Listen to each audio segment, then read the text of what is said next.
করতে যার জন্ম গেল রে, আবার তুই লোক করেছি হাতে আবার জপমালা। একজন যদি কেউ সাধু হয়, অন্যজন পাঁচজন পেছনে কাটে দিতে লেগে যায়। যেন না হয় একটু বিধর্মীর দিকে চেয়ে দেখুন, একজন যদি কেউ রোজা করতে চায়, পাঁচজনেরও শপথ দিলে বাচ্চা হতে গেল। কিন্তু আমাদের বাচ্চা ছেলে, বড় ছেলে যদি একাদশী করতে যায়, বলে এখন একাদশী করার বয়স হয়নি, বাবা পড়াশোনা করো। বাহ, অদ্ভুত দুনিয়া। হ্যাঁ, কেন পিছিয়ে আছেন আপনি জানেন না। একটু দেখুন না, এদিক ওদিক ঘুরতে গেলে আপনি বুঝতে পারবেন। একটা 10 বছরের ছেলে আপনার বাড়ির সামনে দিয়ে দৌড়িয়ে চলে যাচ্ছে শুক্রবার, মাথায় টুপি, পরনে লুঙ্গি। বাবা কোথায় যাচ্ছ? বাবা এই যে সঙ্গে সঙ্গে বলে, চাচা আজকে শুক্রবার তো, তাই নামাজ পড়তে যাচ্ছি। নামাজ কালকে নয়, বিশাল বড় শিক্ষা দিয়ে গেলেন। নামাজ পড়তে যাচ্ছে যখন, বিমানের মঞ্চ থেকে তুমি আজকেই নেমে যাও। নাম আজ, ভুলে থেকো না, আজকেই নাম। কত বড় শিক্ষা দিয়ে যাচ্ছে হিন্দু শাশ্বত সনাতন ধর্ম বলে। মনে মনে করলেই তো হয়, তিলক করার দরকার নেই, মালা নেওয়ার বা নিরামিষ খেয়ে কি হবে? মনে মনেই সব, মনে মনে সব হয়। এসব বদরামও চলছে, কাল্পিক, এসব কাল্পিক বুদ্ধি ভাবতেন, জুয়া চোর বদমাসি বুদ্ধি ভাবতেন। মনে মনে সব হয় না। মনে মনে যদি সব হয়, ও মনে মনে খেয়ে নাও তো দেখি। বলে না, এটা হয় না। আচ্ছা, মনে মনে বিয়ে করার কি দরকার আছে? এই ছেলে বিয়ে কেন করলি রে? মনে মনে করলেই তো হতো। মনে মনে বিয়েটা করে নিলি না? বলছে না, মনে মনে সব হয় না। মনে মনে যদি হয়, মনে মনে যদি সব হয়, তাহলে কালকে আপনাকে ওই চামটা বাজারের মধ্যে নিয়ে গিয়ে আপনার সমস্ত কিছু খুলে দিয়ে শুধু চাম করে ঘুরতে পারবে। ন্যাংটো করে তুমি বলো ঘুরে তো, যদি কেউ জিজ্ঞাসা করে বন্ধু বন্ধু, হ্যাঁ রে প্রকাশ্য বালকে তুই ন্যাংটো হয়ে ঘুরছিস, লজ্জা লাগে না? বন্ধু রে, মনে মনে আমি কাপড় পরে আছি, কাপড় পরা লাগে না, মনে মনে আমি কাপড় পরেই আছি। হবে? শোনেন, তত্ত্বটা কোথায় গিয়ে দাঁড়াচ্ছে একটু লক্ষ্য করুন। যেই কাজ করবেন সেই কাজের বেশ প্রয়োজন আছে। যেই স্কুলে পড়েন সেই স্কুলের বেশ হচ্ছে আলাদা। আপনি পুলিশি চাকরি করেন তো পুলিশি চাকরি করেন, পুলিশের দেশ আছে। টিটি করেন, টিটির দেশ আছে। যেখানে থাকবেন, ব্যাংকে থাকবেন, ব্যাংকের আপনার দেশ আছে। তো প্রত্যেক জায়গায় আপনার কোনো ইউনিফর্ম আছে। এই ইউনিফর্ম পরে যদি আপনি না যান, আপনি পুলিশি চাকরি করেন, সকালবেলাতে গামছাটা পরে নিয়ে গিয়ে আপনি ঢুকে গেছেন দারোগা বাবুর কাছে। কি ব্যাপার অসীম, তোমার ড্রেস করে, তোমার ডিউটি তো 10টা থেকে এখন 11টা বাজছে, তুমি ড্রেস করো না কেন? দারোগা বাবু, মনে মনে থাকলে ড্রেস করা লাগে না, আমি তো মনে মনে পুলিশি ড্রেস পরেই আছি। বলুন তো দেখি, ঝাঁকা মেরে আপনাকে বিদায় করে দেবে, ডানটা মেরে আপনাকে যেটার বাইরে করে বেরো, বদমাস কথা। তা পুলিশি কাজ করলে যেমন পুলিশি দেশের প্রয়োজন, বৈষ্ণব সাইতে গেলে বৈষ্ণবের বেশের প্রয়োজন। এতে নিয়ে যাই চুরি করলে চলবে না। মনে মনেই সব হয় না। যে কাজ করবেন সেই বেশের প্রয়োজন। সাধুর যেমন প্রয়োজন আছে, বৈষ্ণবের প্রয়োজন কি? তিলক, মালা, টিকি, এগুলি প্রয়োজন আছে। আর মনে মনেই সব জিনিস হয় না। এসব বদমাসি ছাড়া অন্য কিছু না। পরমাপ্রত্য কৃষ্ণমতী রাধা ঠাকুরানী বলছে যে, সখিনী আমি মনের মতো মানুষ পেলাম না, কিন্তু কৃষ্ণ কথা বলবো, হরি কথা বলবো। কেন এরা মানুষ বলে আজকে হতো, কিন্তু চেয়ে ওই দিকে দেখে না কেন? ওই যে কেউ তো বাদাম খাওয়া নিয়ে ব্যস্ত, কেউ বা এদিকে এদিকে ঘোরাফিরি দিয়ে ব্যস্ত, কেউ আবার ঠ্যাঙের ভবিষ্যৎ করে রেখেছে। ওই দেখ, সামনের দিকে এতটা জায়গা ছেড়ে রেখেছে, খাসতে যদি যায় ট্যাংটা মিলবে, ঠ্যাঙের ভবিষ্যৎ। এরা কৃষ্ণ কথা শুনতে এসেছে বটে, আবার ওই দেখ ওদিকে দেখ, পেছন দিকে ঘুরে বলছে, ও দিদি ভাগ্যে ভালো বড়ই তলে থেকে কীর্তন হয়েছিল তোর দেখা। হ্যাঁ দিদি, তোর বৌমাটা ভালো তো, তোর ছেলেকে ভালোবাসে তো। আর দরকার তোর বৌমা নয়, বোমা বোমা একেবারে এটা করে না তো। আবার ওই দিকে বলছে, ও দিদি তোর মেয়েটার তো বিয়ে দিচ্ছে, জামাইটা ভালো তো।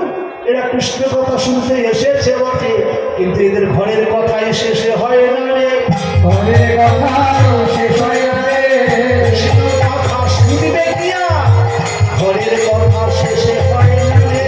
কৃষ্ণ কথা শুনবে কিয়া, বলে তাই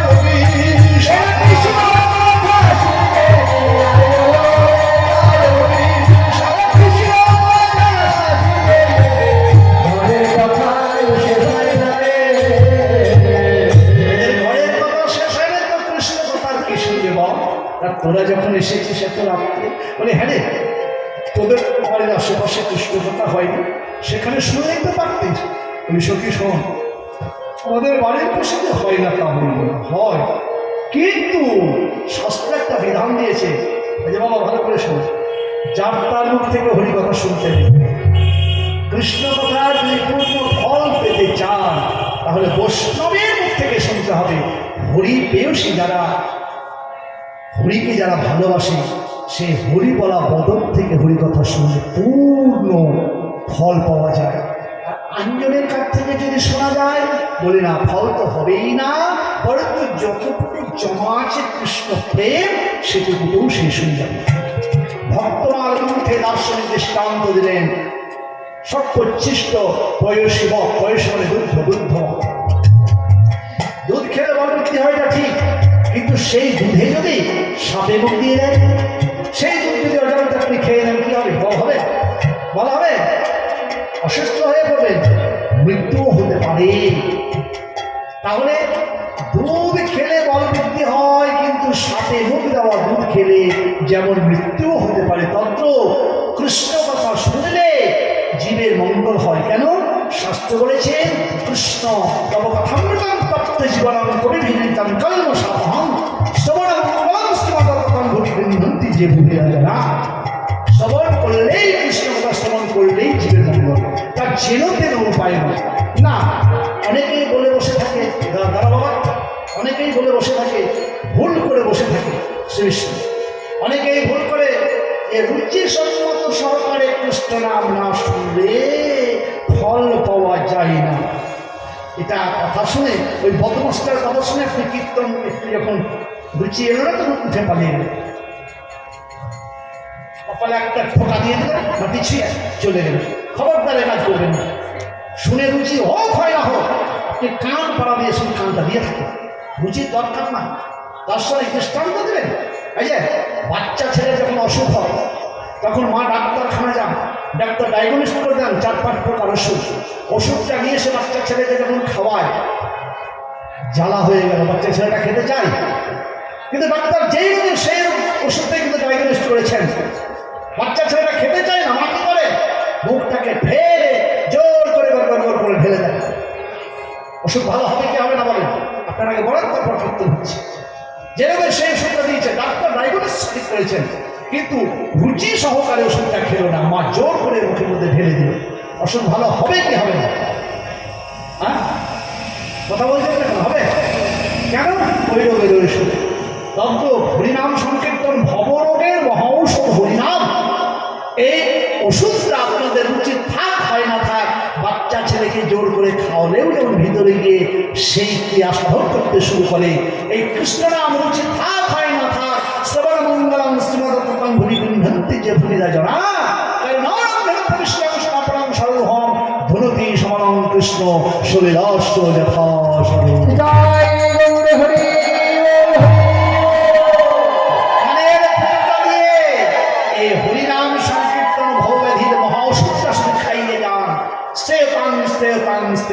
শুধু শুনিয়ে যান, সুন্দর পুষ্টিমান কি হবে? আপনাকে আর রুচি থাক হয় না থাক, আপনার ব্যাধি থাকবে না। ব্যাধি সরে গিয়ে সুন্দর কৃষ্ণ প্রেম ভক্তি দয় হয়ে গিয়ে আপনার চিত্তে কৃষ্ণদয় হবে, আপনি কৃষ্ণকে সরায় দেখতে পাবেন। প্রশ্ন জাগে না যে ভক্ত চিনব কি করে? আমি ভক্ত চিনব কি করে? বলে দেখুন বাবা, ওই দ্রক্ষ মালা জুপিয়া মিলে আমি তিলক কাটি সাদা সর্বক্ষণে, ভক্তকে এটা বলে বেড়াতে হয় না। ভক্ত দেখলেই চেনা যায় এটা ভক্ত। ওই কি করে চিনব? শাস্ত্র সেটা বিধান দিয়েছে। কি বললেন? তুমি দেখো, যারা কাঁঠাল খায়, পাকা কাঁঠাল যারা খায়, তাদেরকে প্রচার করে বেড়াতে হয় না, ভাইরে আমি 500 টাকা এই কাঁঠাল কিনেছিলাম, কাঁঠালটা খেয়েছি। প্রচার করতে হয় না। কি হয়? কারণ সামনে যখন সে গল্প করে, যে কোনো গল্প করে, কাঁঠালের ধর্ম হচ্ছে ঢেউ ঢেকু উঠবে না। আমি পরীক্ষা করে দেখি, আমার কথাটা শুনে, পাকা কাঁঠাল খেলে কাঁঠালের ঢেকু উঠবেই। তন্ত্র যারা কৃষ্ণ নাম করে, ভক্ত ও যতই খারাপ হয়ে সে থাক, যেমন করে ছেড়ে সে থাক না কেন, যে কোনো গল্প করবেন, গল্প করা মাত্র নয়, তার চোখ দিয়ে ঝরঝর করে জল পড়বে আর মুখটা তাদের হাসবে। মধু কৃষ্ণ প্রেমে যা অন্তরে লেগেছি, দেখিলে যায় সেনা ওটা রাখি ছল ছল বহে প্রেম জল, ওটা রাখি ছল ছল বহে প্রেম জল।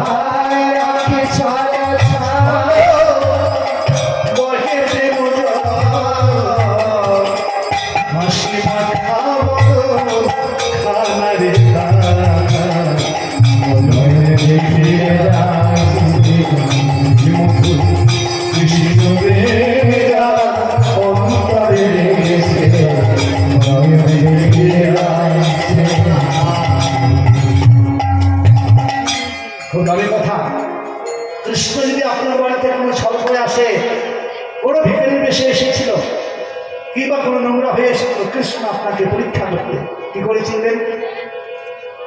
জেনে রাখেন, কোনোদিন যদি কৃষ্ণ আপনার বাড়ি আসে যে কোনো বেশে, আপনি কৃষ্ণকে সহজেই চিনে নিতে পারবেন। না জানা থাকলে পারবেন। সিমটন যদি জানা না থাকে যে এটা হচ্ছে সিমটন ডেঙ্গু জ্বরের, তাহলে অকালে মরবে। আর যখন জানবেন এটা ডেঙ্গু জ্বরটাই হয়েছে, এটা সিমটনটা ডেঙ্গু জ্বরের মতো মনে হচ্ছে, তবে তো আপনি তাড়াহুড়া করে ডাক্তারখানা নিয়ে যাবেন। আর থাক কোনো রকম জ্বর হয়েছে, তার ট্যাবলেট ক্যাপসুল ফাইলের চার খান, ফার্মেসি থেকে এনে দেবেন। না, রোগীটা বাঁচবে না, 72 ঘন্টার মধ্যেই হবে। আর সিমটন যদি দেখতে পান, ঠিক তেমনি কৃষ্ণ এসেছিলেন সিমটন যদি আপনি বুঝতে পারেন, তাহলে কৃষ্ণকে অতি সহজেই ধরতে পারবেন।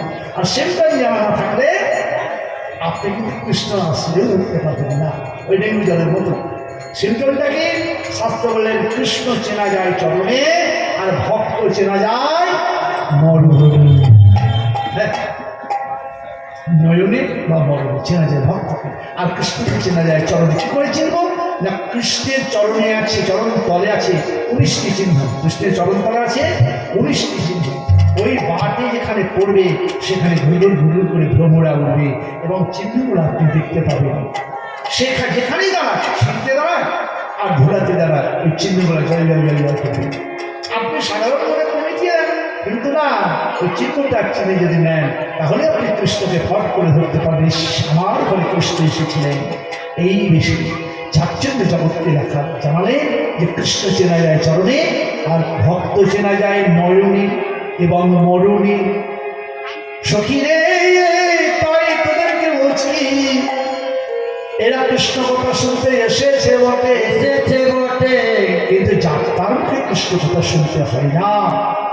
এই মুখ দিয়ে আমার নিজের কথা বলছি, আমি কারোর কথা বলছি না। এই মুখ দিয়ে আমি চুল্লু খেলাম, মদ খেলাম, ওখানে বসে খাজা খেলাম ফুকুর করে, আর তিলক তিলক করে এসে ওখানে বৈষ্ণবের বাটা বৈষ্ণব সেজে একদম কীর্তন শুনছে। আপনারা কি বুঝেন? শুনছেন? শুনতে শুনতে দেখা গেল আমার ভেতরে যে টুকুটা ভজন ছিল, ওই মুখের কীর্তন শ্রবণ করে আমার ভজন টুকুটা সব চলে গেল। যার জন্য বসলেন, যার জন্য বললেন অবৈষ্ণবের মুখাকীর্ণ কীর্তন কৃষ্ণ কথা সর্বোচ্ছিষ্ট দুর্ধব। সাবধান, অবৈষ্ণবের মুখ থেকে কৃষ্ণ কথা শুনতে নেই। তাই সখীরে, আমাদের গ্রামে থাকলেও আমরা শুনি না, এত রাত্রে তোর কাছে ছুটে এসেছি দুটো কৃষ্ণ কথা শোনবার জন্য। তাহলে শোনো সখী, আমি দেখে এলাম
কথা বলবো বল, তোরা আমার বড় সুখী, তোরা বলবি না তো কি অন্যজন বলবে নাকি?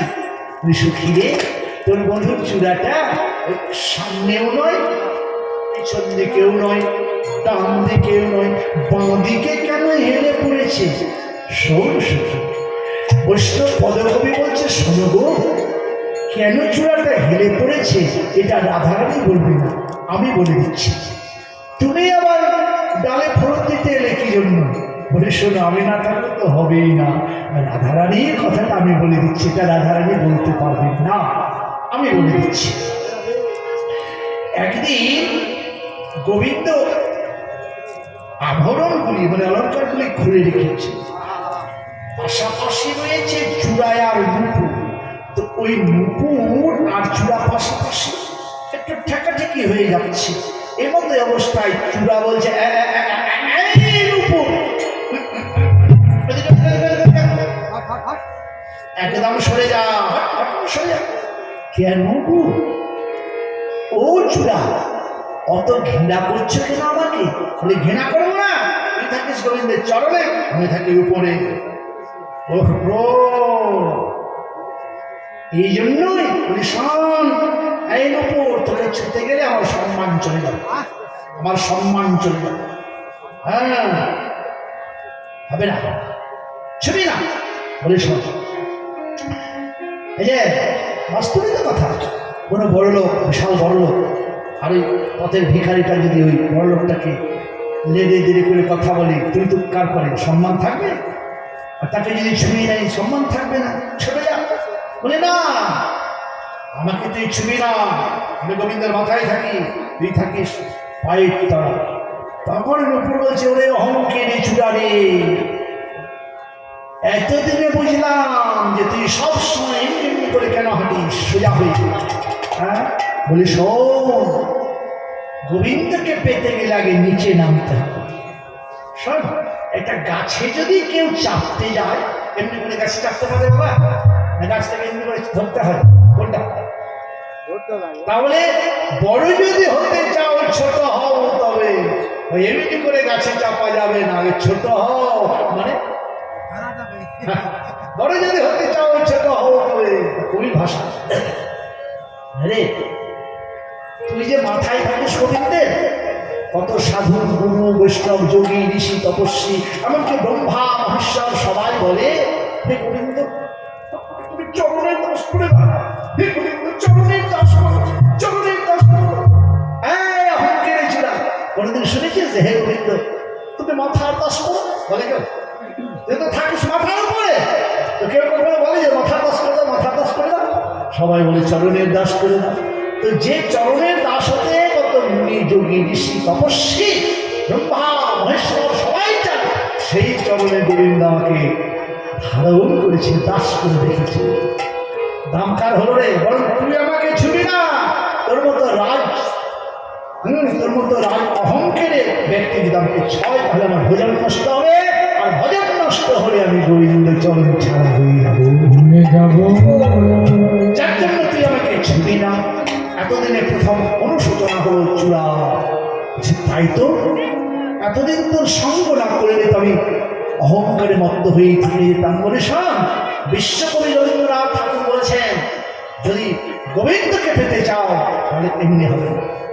অর্থ বোঝাবো তো, মাথা নত করে দাও হে তোমার চরণ ধুলার তলে, মাথা নত করে দাও হে তোমার চরণ ধুলার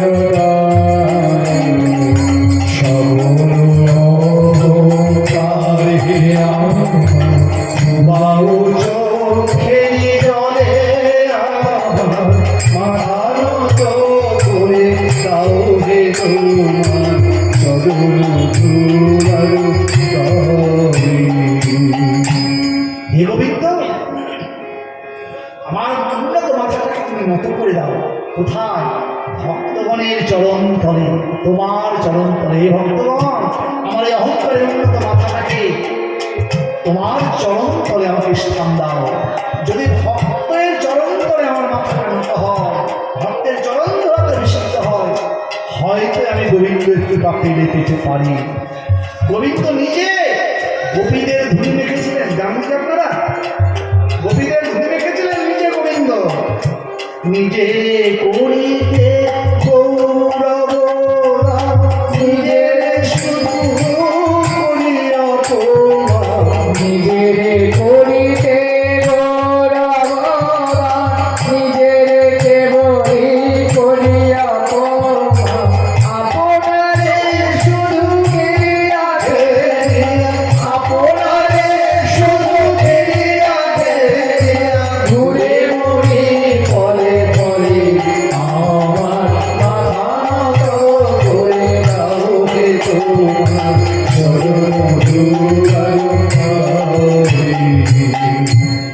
নিজেরে করিতে গৌরবদান নিজের শুধু করি অপমান। আমি বড় আমি বড় করতে গিয়ে আমার অবস্থাটা কি হলো? হ্যাঁ, আমি শেষ, আমি বড়। শোনেননি, গুরুদেব নদী পার হবে বলে বসে আছে। বেলা 9টা বেজে গেছে, 10টা বেজে যাচ্ছে, তবুও যাচ্ছে না গুরুদেব। কেন? একটা যোগ গঙ্গার মতন সোতা আছে, জলটা পার হয়ে যেতে হবে ওই পারে, তাহলে আপন বাড়ি যেতে পারবে। কিন্তু জলটা পার হতে পারছে না।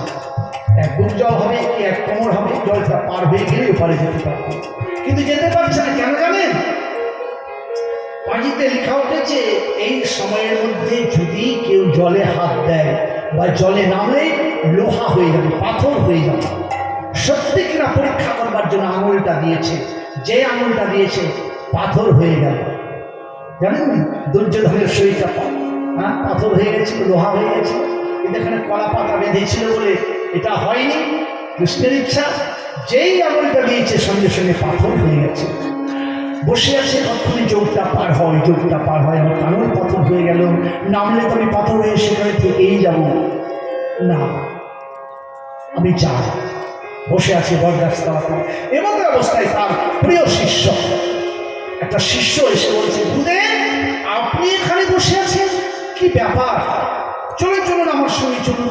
বলে, বাবা এই দেখ আঙুলটা দেখেছিস, আপনার আঙুলটা পাথর হয়ে গেল কেন বাবা? বলে, বলিস না, জলে নামতে গেলে তুও পাথর হয়ে যাবে। শিষ্যটা তখন হাসছে। অদ্ভুত কথা শোনালেন বাবা, জলে নামলে পাথর হয়ে যাবে? হ্যাঁ, আপনি যদি না থাকতেন তবে হতাম। আপনার কৃপা স্বয়ং আপনি ভগবান জীবের নিষ্ঠার লাগি নন্দ সুত হরি ভুবনের প্রকাশন গুরুরূপ ধরি। আর আপনি স্বয়ং আছেন। গুরু রুষ্ট হলে কৃষ্ণ রাখিবারে মানে, আর কৃষ্ণ রুষ্ট হলে গুরুদেব রাখিবারে পারে। বা আপনি সন্তুষ্ট হয়েছেন, আর ওই জলটা শেষ পর্যন্ত আমাকে পাথর করে দিবেন?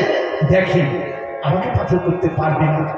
গুরুদেবের চরণের ধুলিগুলো নিয়ে গোটা গায়ে মেখে নিল। ভালো করে লক্ষ্য করবেন, গুরুদেবের চরণ ধুলিটা নিয়ে গোটা গায়ে মেখে নিল। গোটা গায়ে মেখে নিয়ে গুরুদেবের চরণে হাত দিয়ে একটু ধুলোগুলো খেয়ে নিল, মাথায় মাখলো, গায়ে মাখলো, সব জায়গায় মেখে। হ্যাঁ, ওটা থাকলে ওটা তো মাখালো। এইবারে কি করলো?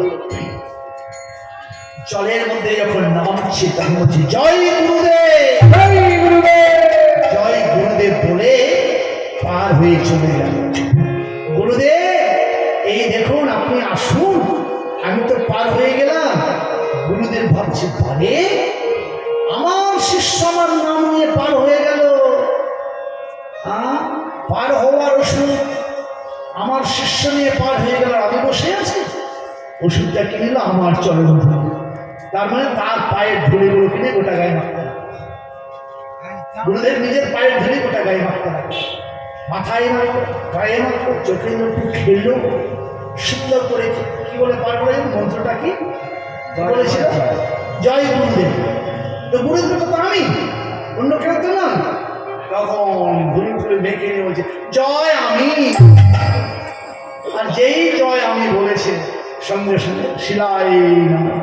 আরে বোকা, ওর শিষ্য ওর গুরুদেবের নাম নিয়েছে, তুই তোর গুরুদেবের নাম নিয়ে নাম না নেবে জয় আমি। সব জয় আমির দ্বন্দ্ব, যার জন্য আমরা এত দুঃখ কষ্ট যন্ত্রণা অনুভব করছি, পাথর হয়ে যাচ্ছি। কেন?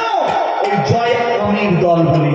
বৈষ্ণব পদকবি না হলেও আমাদের রবীন্দ্রনাথ ঠাকুর তার গানের মধ্যে বলছে, নিজেরে করিতে গৌর অবদান, নিজেরে শুধু করি অপমান। নিজেকে আমি আমার জয় দিয়ে আমি নিজেকে নিজেই শেষ হয়ে গেলাম। তাই বলছে না, আর যদি হতে হয় জীবনে যদি মূল্যবান সময়টা গোবিন্দ ভজন করতে চাও, কৃষ্ণ ভজন করতে চাও, ওরে চূড়া তোর এখনো সময় আছে। অহংকার করে না থেকে মাথাটাকে নত করে দে। যেই বলেছে চূড়াকে, তখন বলছে, ওরে নুপুরে এতদিন আমি বুঝতে পারিনি যে গোবিন্দের চরণ তলে আছে। আহা, গোবিন্দকে পাওয়ার মন্ত্র আমার এখন কি উপায় হবে? বলে শোনে, একটা উপায় আছে। গোবিন্দ যখন আসবে গোবিন্দকেই বলবি। গোবিন্দ যখন এসেছে, চূড়া ও বলে, না গোবিন্দ আমি উঠবো না। নুপুরকে তুমি চরণ দিয়েছ, আমি নুপুরের সঙ্গ না করলে আমি বুঝতেই পারতাম না। যার জন্য ভক্ত সঙ্গ, ভক্ত সঙ্গ না করলে বোঝা যায় না, সাধু সঙ্গ না করলে বোঝা যায় না।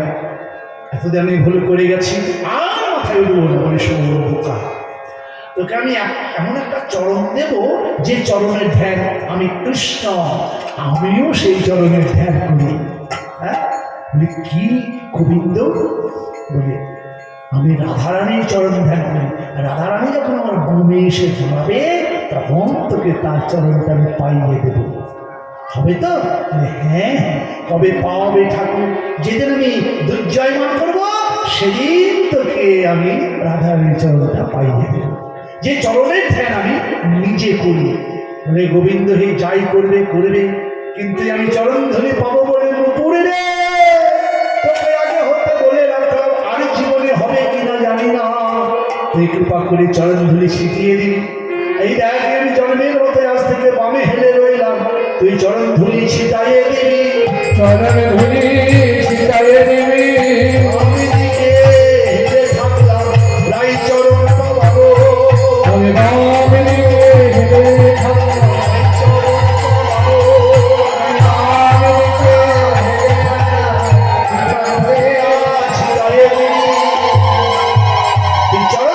থাকলাম। সেই থেকে চূড়াটা বাম দিকে হেলে আছে। আরো কি জানিস গৃহ করবা কালে যাব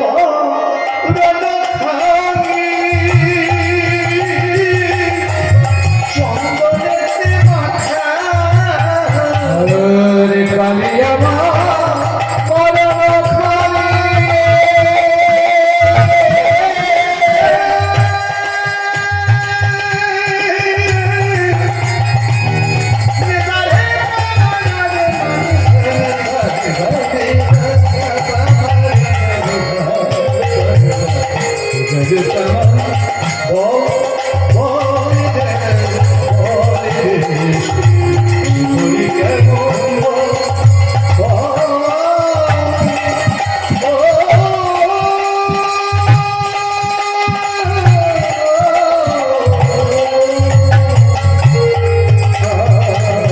কালিয়া মা পরম কালী, চন্দনেতে সখিরে আমার হইতে জাতি কুল, নাকি গেল রাখা। মারিয়া হইতে জাতি ফুল, নাহি গেল গেল গেল আমার সব গেল রে। গেল গেল আমার সব গেল রে। জাতি গেল কুল, মন গেল, আমার বলতে কিছু রইল না রে।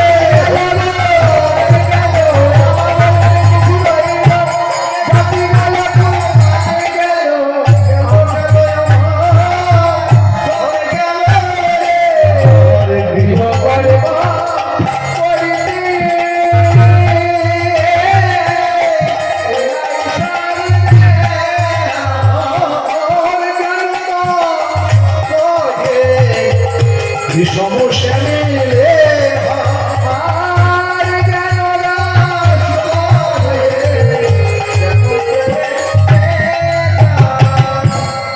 কেন দাস পদকৈর বসে বলছে, কৃষ্ণ প্রেমে এটাই রীতি। ঘটনা কি জানো?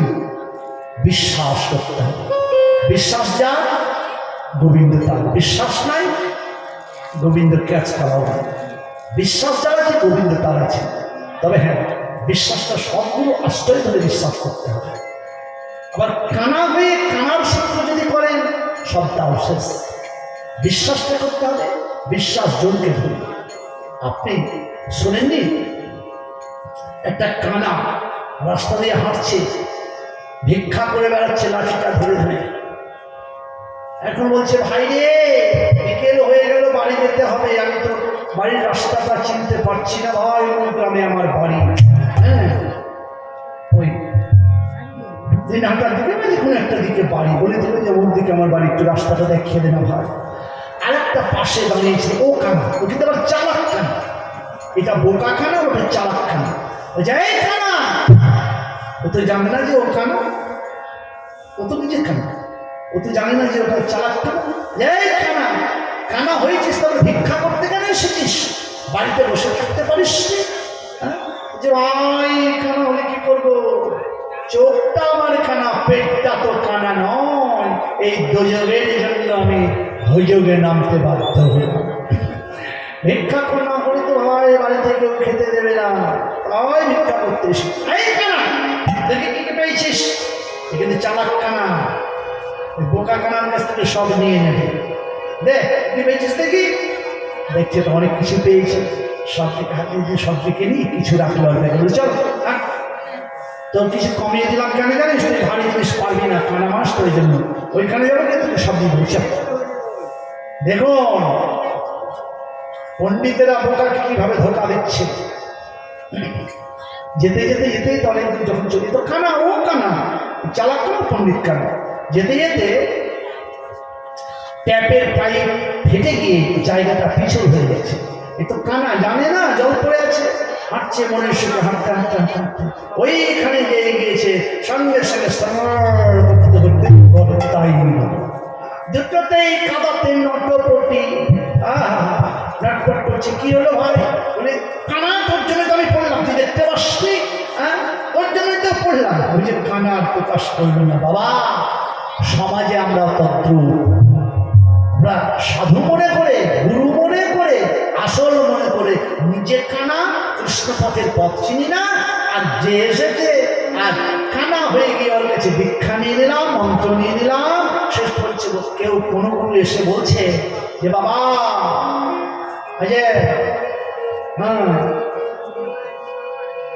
মাছ মাংস আনি, কিনে আনা চাই, এসব খেতে নেই, এসব করতে নেই, করো না। কোনো গুরুদেব এসে বলছে বাবা খাও মাগুর মাছের ঝোল, মুখে হরি হরি। আবার গুরু এসে বলছে বাবা তোমার মনে যাচ্ছে তাই খাও, খেয়ে যাও, খেয়ে যাও, তুমি খাও, তোমার উচ্চত্ব গোষ্ঠী মানে পেন্ডেশন দিয়ে খাও। কিন্তু শাস্ত্র কি বলবেন যে না, এটা করেছি যুগ, এই যুগে প্রাণী হত্যা নিষেধ, জীব হত্যা নিষেধ। তবে এত যে করছি, শোনেন আমার কথা যদি ওরা ভালো মতে নেবে যারা খায় না, যে না বলাই ভালো, কিন্তু না বললেও তো পারছি না। ভাগবত কি বলছেন? আপনারা কীর্তন শুনতে এসেছেন শুদ্ধ মনে, আপনাদেরকে না বললেও তো নয়। শাস্ত্র বলেছেন এই যুগে যে কোনো প্রকার নেশা, যে কোনো প্রকার নেশা, তাম্বুল গাঁজা আফিম মদ, যে কোনো প্রকার নেশা, শরীর হচ্ছে দ্বার, যমরাজের দুয়ারটা আপনাকে দেখিয়ে দেবে। কাজে সব চলবে না কলিযুগে। কিন্তু কি হচ্ছে, গুরুদেব এসে বলছে, আবার গুরুরা মন্ত্র শিখিয়েছে খুব ভালো, বাবা খাও খাও, খেয়ে যাও, যত পারো তত খাও। শোনো বাবা, গুরুদেব গিয়েছে তো ওই শিষ্য বাড়ি, আর শিষ্য নিয়েছেন এত বড় একটা ইলিশ মাছ। এখন গুরুদেব দেখলে তো জিহ্বায় জল চলে এসেছে, কিন্তু খেতে তো হবে কোনো রকম ভাবে। কেমন গুরু দেখুন, আর গুরুদেব তখন বলছে বাবা আজ কি তরকারি করবি? মাছটাকে ঢেকে রেখেছেন গুরুদেবকে দেখে। বলছে বাবা বলছিলাম আমাদের শাস্ত্রে কোনো বৈদিক শাস্ত্রে কোনো মাছ টাছ খাওয়ার নিয়ম নাই। বলে আছে বাবা, এতদিন পর কেন বলছিস? আছে আজকে, কিন্তু এটা সংস্কৃত ভাষায় লেখা আছে, তুই কি বুঝতে পারবি? মানে বুঝতে তো পারবো না। আপনি মানে করে দেবেন, ঠিক আছে। পঞ্জিকাটা খুলে মিন রাশিতে চলছে, মিন মানে মাছ, মিন রাশিতে চলে। এই দেখ কেমন ভাবে বোকাকে ধোকা দিচ্ছে, দেখুন এই দেখ। বলে সব মাছ খাওয়ার নিয়ম না, রুই কাতলা ইলিশ রুই কাতলা ইলিশ চ্যাং বটি ভাদা এই কটা মাছ হারাম জাদা, আর রুই কাতলা ইলিশ এই কটা মাছ হচ্ছে নিরামিষ। অন্তও বলে দিল, এইবারে শুরু হয়ে গেল। আর গুরুদেবের কথা শুনেছে আর কি থামতে পারে? গুরুদেব যদি যদ্যপি আমার গুরু বেশ্যা হয়ে যায়, তদ্যপি আমার গুরু নিত্যানন্দ রায়। গুরুদেব আরেকটা কথা ছিল আমার। হ্যাঁ বলো।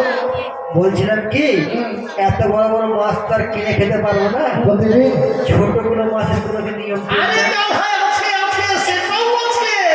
হ্যাঁ, যেমন পাতিলা, কুটিলা, পুঁটি, ভেদা এসব যে ছোট ছোট মাছ, বাট্টাকুল সহজে যেন নিরামিষ ভবতি। ও বাট্টাকো আর কি? বাট্টাকু মানে বেগুন, বেগুন। দেখুন ওটাকে কিভাবে ধোকা দিচ্ছে গুরুদেব এসে বলছে, বেগুনের সঙ্গে যে কোনো ছোট মাছকে যদি খাঁটি করে রান্না করা যায়, ব্যাস নিরামিষ হয়ে গেল। নিরামিষ, হ্যাঁ ব্যাস। এইরকম ভাবে আমাদেরকে ধোকা দিচ্ছে, কিন্তু শাস্ত্র সেটা নেই। শাস্ত্রে বলছেন না, পরিষ্কার লেখায় আছে যে নিরামিষকে গোবিন্দ ভজন করতে হবে। তবে আমরা অনেক সময় বলি আত্মাই যা চাইছে তাই খাও, আত্মাই কিন্তু কখনো ওসব চাই না। আত্মার খাবারটা আমাদের আলাদা। যেমন একটা গাড়ি চলছে, গাড়ির খাবার আলাদা, আর গাড়ি যে চালাচ্ছে তার খাবার আলাদা। হ্যাঁ, একজন গাড়ি চালাচ্ছে, চালাতে চালাতে দাঁড়িয়ে গেল, কিরে গাড়িটা দাঁড় করলি কেন? বাবু গাড়িতে তেল নাই। বলে 20 লিটার তেল ভরে নেই, 20 লিটার তেল ভরে নিলে চলতে চলতে আবার একটা জায়গায় গিয়ে দাঁড়িয়ে গেল। হ্যাঁ রে, আবার দাঁড়ালে কেন বাবু?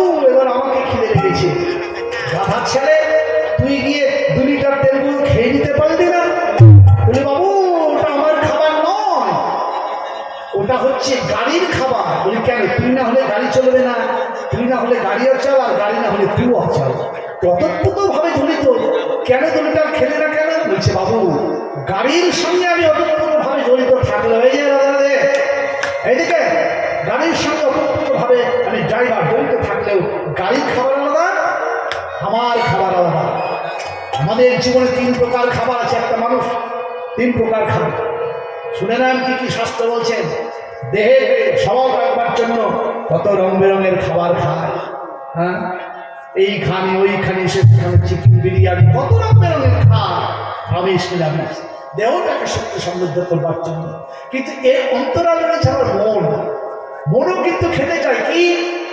1 আঙুলের খাবার, না তো 2 আঙুলের খাবার, না তো 3 আঙুলের চুরুট খাবার, না তো 5 আঙুলের এই খাবার। কত রঙের খাবার আছে, খেতে চায়। এত খাবার কোনো পেট ভরে না, সেগুলি খেতে চায়।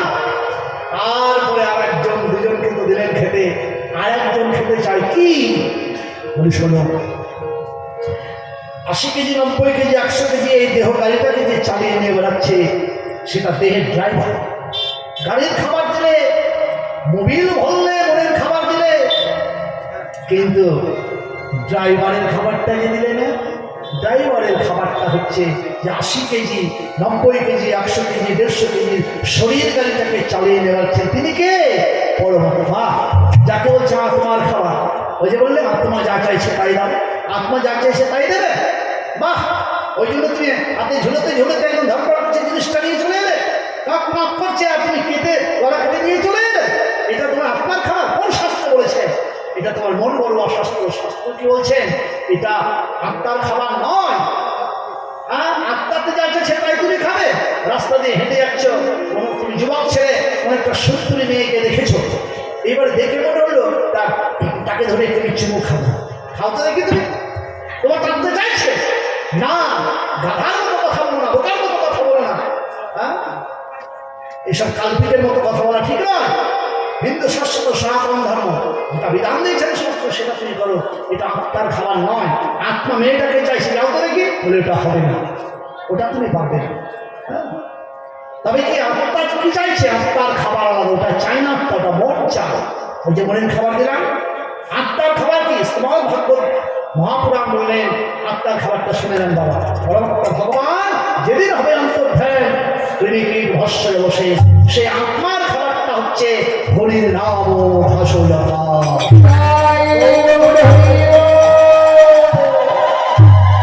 ভাগবতটা খুলে দেখে নেবেন, না হয় যারা ভাগবত পড়েন তাদেরকে জিজ্ঞাসা করবেন যে আত্মার খাবার থেকে, আত্মার খাবারটা মাছ, মাংস, পেঁয়াজ, রসুন, ভাত, ডাল, তরকারি, মদ, মাংস নয়। আত্মার খাবারটা হচ্ছে এটা আত্মা চায় না, এটা মনে চায়। মন অনেক কিছু চায়, এই মনকে দিতে গিয়ে অনেক সময় প্যাদা নিয়ে খেতে হয়, মা খেতে হয়। মনকে সবসময় সব জিনিস সন্তুষ্ট করতে হবে না। কি করতে হবে? আত্মার খাবার হচ্ছে হরিনাম ঘাস, দেহের খাবার হচ্ছে আমিষ নিরামিষ, আর মনের খাবার হচ্ছে বিভিন্ন প্রকার মাদক দ্রব্য। এবার আপনি বিচার করুন, স্বর্গে যাবেন না নরকে যাবেন, সেটা আপনার ব্যাপার, এটা আমার ব্যাপার নয়। কীর্তন করতে বলেছেন, আমি কীর্তন করে যেটা শাস্ত্রে যা বলছে আমি সেটা পুনরাবৃত্তি করে শোনাচ্ছি। পরমাপ্রকৃতির শ্রমতে রাধা ঠাকুরানী বলছেন, গৃহকর্ম করিতে এলাই সব লেহ, জ্ঞান রস কহে বিষম শ্যামের লেহ। আহা সখী রে, আজ আমি বেরিয়ে সকালে জলে আনতে গিয়েছিলাম, কেন গেলাম যমুনার জলে গো, আর কেন গেলাম যমুনার জলে। নন্দের নন্দন পাতিয়া আর আমি সখী রে,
हिंदी भाषा एक सदे तो सब पाए सब सदे तो सब जाए একজনকে যদি আপনি নিষ্ঠাভাবে ধরে থাকেন সেটা হবেই হবে। আর যদি সবজনকে ধরে ব্যাস সব কোনোটাই হবে না। এটা নেব না, একটু ছোট করে একটা ঘটনা মনে পড়ে। আম কুড়োতে গিয়েছিলাম বাগানে, 3টে আম পড়েছে। এখন আমার গায়ে লেগেছে, আমটা দিয়ে চলে গেল। মনে করলাম ওইটাকে ধরে ওটাকে ধরতে গেলাম, না না এটাকে ধরে এটা শেষ পর্যন্ত একটা আম পেল না। আমার নিজের জীবনের ঘটনা। তো এটা দেখে একটা বিশাল শিক্ষা যে যদি একসাথে একটা দিকে ধরে যেতাম একটা পেতামই। হ্যাঁ, তো ব্যাংছানে কদমের তলে দাঁড়িয়ে আছে আমার মন দিকে ধরবার জন্য সহ্য ধৈর্য একসাথে তো সব সাথে। হ্যাঁ, চাইতে শেখো গোবিন্দের কাছে। গোবিন্দের কাছে যদি চাইতে ভালোভাবে না শেখো, হাজার করলে হাজারটা চেয়ে গোবিন্দের কাছে পাবে না। সুরদাস বলে একজন কবির নাম আপনারা শুনে থাকবেন, দোহা সুরদাসজি।